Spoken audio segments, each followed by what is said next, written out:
Hello, welcome back. मैं doctor DP Singh. आज हम लोग सर्वाइकल कैंसर पर बात करेंगे। सर्वाइकल कैंसर्स महिलाओं में होने वाले फोर्थ कॉमन कैंसर्स हैं जो पूरी दुनिया में होता है, लेकिन ये उन देशों में होता है जहां इकोनॉमिक स्थिति ठीक नहीं है। एक्चुअली आज हम लोग जो सर्वाइकल कैंसर देखेंगे, इसमें ये देखेंगे कि सर्वाइकल कैंसर्स किस रीजन में होता है, दूसरा ये कि किन कारणों की वजह से होता है, और तीसरा इसके क्या सिम्टम्स होते हैं, चौथा इसको कैसे पता किया जाता है, और पांचवा इसके क्या ट्रीटमेंट्स हैं। आज हम लोग एक एक करके देखते हैं। सबसे पहला ये कि सर्वाइकल कैंसर है क्या। तो सर्वाइकल कैंसर सर्विक्स, जो यूट्रस का सबसे निचला हिस्सा होता है, वहां पर कैंसर के सेल्स बनते हैं। जो सर्विक्स होता है वो सर्विक्स नीचे की ओर वेजाइना से कनेक्ट होता है और ऊपर की ओर सर्विक्स यूट्रस से कनेक्ट होता है। जब आप देखेंगे कि सर्विक्स के कुछ अलग अलग हिस्से होते हैं। सर्विक्स यूजुअली दो हिस्सों में बटा होता है, जिसको कहते हैं एक्सोसर्विक्स एंड इंडोसर्विक्स। एक्सोसर्विक्स वो सर्विक्स का हिस्सा है जो बाहर होता है। जब कोई भी गायनिकोलॉजिकल टेस्ट किया जाता है तो वो सर्विक्स का बाहरी हिस्सा दिखाई देता है, जिसको कहते हैं एक्सोसर्विक्स। और ये एक्सोसर्विक्स जो है वहां पर एक थिन लेयर होता है टिश्यू पर, जिसको कहते हैं स्क्वामस एपिथेलियल सेल्स। लेकिन जस्ट इसके अंदर में एक सर्वाइकल कैनाल होता है जिसको कहते हैं इंडोसर्विक्स। इंडोसर्विक्स का जो एरिया है वो एक लेयर से कवर्ड होता है। उस लेयर को कहते हैं columnar epithelial cells.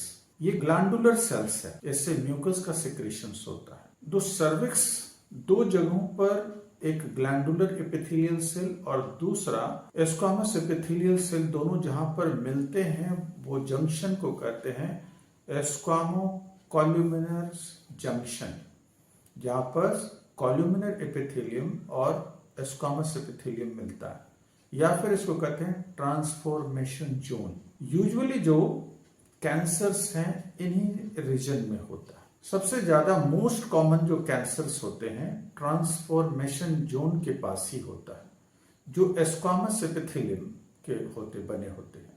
90% cases squamous epithelium के ही बनते हैं। और जो कुछ कैंसर्स हैं वो जो ग्लैंडुलर सेल्स हैं उसमें बनते हैं, जिसको कहते हैं एडिनोकार्सिनोमा के नाम से जानते हैं। तो जो नैरो हिस्सा है इसी जगह पर कैंसर सेल्स डेवलप होते हैं। जो कैंसर सेल्स, ये बदलाव लंबे समय तक के बाद होता है। पहले जब कभी भी एबनॉर्मल सेल बनता है तो वहां पर सेल के अंदर बदलाव आने लगा, जिसको कहते हैं डिस्प्लेसिया। और ये dysplasia over the long periods, लंबे समय के बाद, लगभग 15 से 20 साल के बाद convert into the cancer cells, और ये कैंसर सेल्स में बदल जाता है। ये कैंसर सेल तुरंत नहीं होता, बहुत लंबा समय लगता है इसको बनने में। इसीलिए वुमेन्स लोगों को हमेशा चाहिए कि एक एज के बाद, जैसे 30 साल की उम्र में एक बार, अपने लाइफ टाइम में कम से कम 2 से 3 बार कुछ स्क्रीनिंग कराना चाहिए, जांच कराना चाहिए कि क्या आपको सर्वाइकल कैंसर तो डेवलप नहीं कर रहा है। और ये सर्वाइकल कैंसर जितना जल्दी डिटेक्ट होता है उतना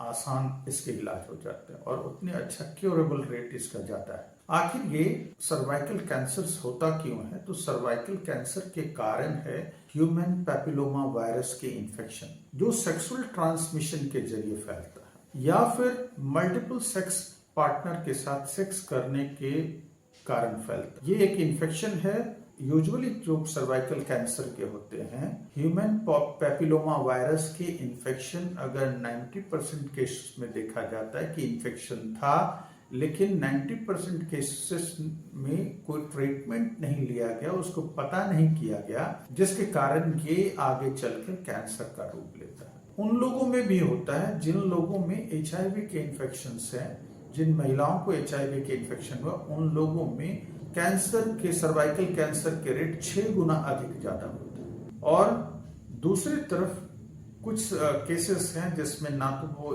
HIV के इन्फेक्शन हैं और ना ही ह्यूमन पैपिलोमा वायरस के इन्फेक्शन है, फिर भी होता है तो वो सेल के बदलाव के कारण, उसके DNA के बदलाव के कारण। जब DNA में बदलाव आता है तो ये तय करता है कि किस तरह के सेल्स को बनाएगा, जिसके कारण एक सेल के अंदर जो चीजें बनने लगता है वो डिस्प्लास्टिक नेचर के हो जाता है और यही लंबे समय के बाद वो कैंसर के रूप में कन्वर्ट हो जाता है। अब हम लोग देखते हैं कि अगर किन्हीं को सर्वाइकल कैंसर हुआ है तो कैसे पता करते हैं, क्या उनको सिम्टम।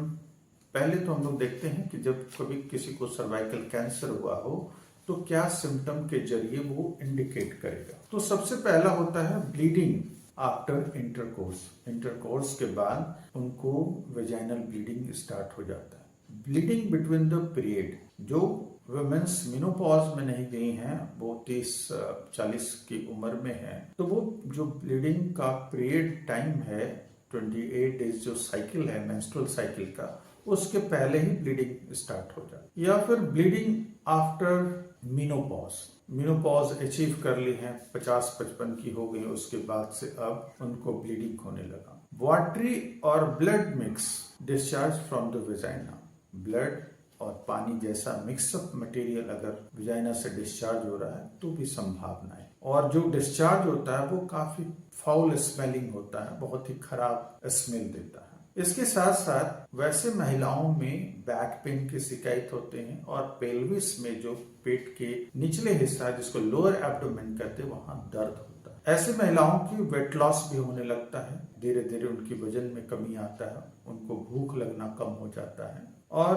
अंदर से वेजाइनल डिस्कम्फर्ट महसूस होने लगता है। तो कैसे हम लोग पता करें कि ये सर्वाइकल कैंसर है। सर्वाइकल कैंसर को पता करने के लिए पैप स्मीयर होता है, जिसमें गायनेकोलॉजिस्ट जो होते हैं वो सर्विक्स के एरिया से मटेरियल को निकालते हैं। एक स्पैचुला होता है, उसके मदद से निकाल करके ग्लास स्लाइड के ऊपर फिक्स किया जाता है उसके सेल्स को। और दूसरा होता है जो सर्विक्स है उसके अंदर ब्रश डाल करके घुमाते हैं और उसमें से जो मटेरियल आता है उसको कलेक्ट किया जाता है, जिसको LBC कहते हैं। तो पैप में स्पेयर दो तरह के होते हैं, एक स्लाइड पर लेकर के, दूसरा होता है लिक्विड मटेरियल में लेकर के फिर उस एबनॉर्मल सेल को पता करते हैं कि एबनॉर्मल सेल है कि नहीं। और अगर इन दो चीजों में कहीं भी एबनॉर्मल सेल्स मिलता है तब उसके लिए फिर अलग से प्रक्रिया की जाती है, जांच किया जाता है, जिसमें पंच बायोप्सी एक टेक्निक है जहां पर टिश्यू को काट करके, सर्विक्स के टिश्यू को काट कर उसका हिस्टोपैथोलॉजिकल एग्जामिनेशन कराया जाता है।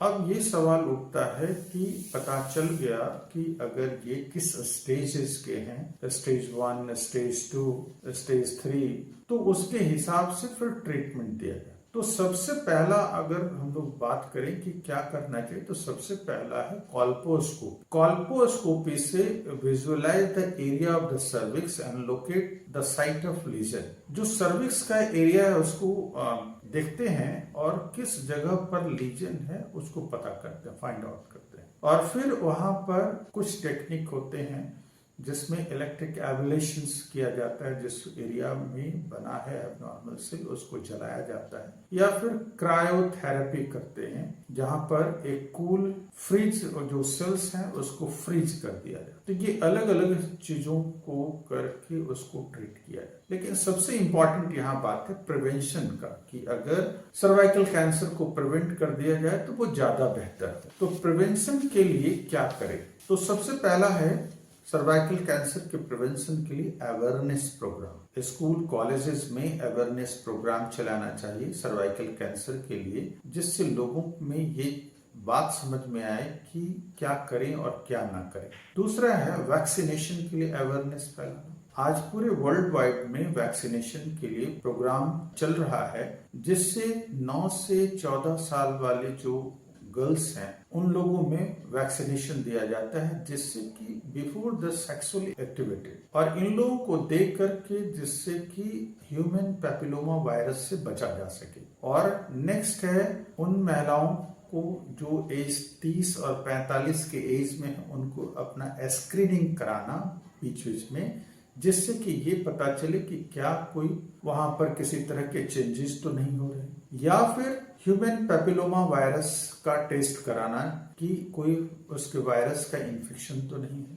अगर इन्फेक्शन है तो उसका प्रॉपर ट्रीटमेंट होना। तो ये सब प्रिवेंशन है। अगर आप हमारे चैनल पर नए हैं तो हमारे चैनल को सब्सक्राइब कर लें, लाइक करें, शेयर करें और इसी तरह की इंफॉर्मेटिव वीडियो को रेगुलर देखने के लिए हमारे चैनल पर बने रहें। धन्यवाद।